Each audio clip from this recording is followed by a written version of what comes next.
High বন্ধুরা, দেখো আমরা আজকে কোথায় এসে গেছি।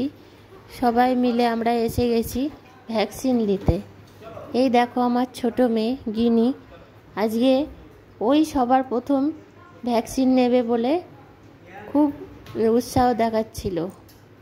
কিন্তু যখন ভ্যাকসিন নেওয়ার সময় ওর একটু মুখটা খুব হাসি হাসি লাগছিল, কারণ খুব ওর মজা লাগছিল। ওর ভ্যাকসিন নেবে, ইঞ্জেকশন দেবে, কিন্তু ও কোনো কাঁদবে না। কিন্তু দেখো ও লাস্টেই ওর মুখ চোখ পুরো কাঁদো কাঁদো হয়ে গেছিলো, কারণ ও একটু নড়ে ফেলেছিল, লেগেছিল, ওই জন্য ও কেঁদে ফেলেছিল। শুধু দেখো ওর এক্সপ্রেশনটা কীরকম, চোখে মুখে কিরম দেখাচ্ছে, হাসি কান্না দুটো মিলিয়েই এক হয়ে গেছে।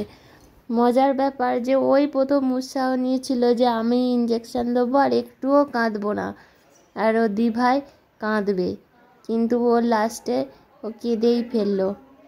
আগে যখন ইঞ্জেকশন নিয়েছিল কিন্তু ও কখনোই কাঁদেনি, এই ফার্স্ট টাইম ও কেঁদে ফেললো, কারণ ওর একটু জোরই লেগে গিয়েছিল।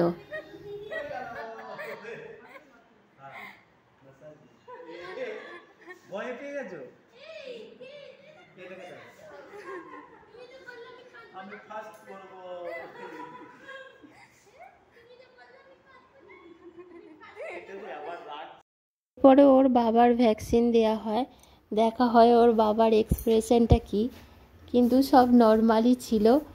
ওর বাবা যেহেতু ফোর্সে কাজ করে, সব সময় সাবধানতা বজায় রাখে, সব কিছুতে ফটো তোলা থেকে শুরু করে সব কিছুতে সাবধান হয়ে থাকে।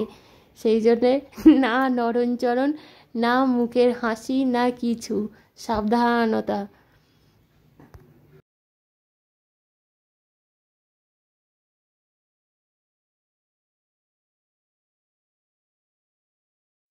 এরপরে ওর দিভাইয়ের পালা। এবার দিভাই কাঁদে কিনা সেটাই দেখার, কারণ ছোটোবেলা থেকেই যখনই ইঞ্জেকশান নেওয়া হয় তখনই ও কেঁদে ফেলে, খুব জোর জবরদস্তি ওকে ইঞ্জেকশান দেওয়ানো হয়েছিল। মানে ওকে ধরে বেঁধে, হাত পা বেঁধে এরকমভাবে ইঞ্জেকশান দেওয়া হয়েছিল, কিন্তু এই ফার্স্ট টাইম ও না কেঁদে হেসে ও ইঞ্জেকশানটা নিয়েছে, আর খুব মজাতেই নিয়েছে। লাস্টে আমি নিই, কিন্তু আমার জামাটা একটু প্রবলেম হচ্ছিল বলে সেই জন্য ঘরের ভেতরে গিয়ে নেওয়া হয়। Thank you for watching, please my channel subscribe.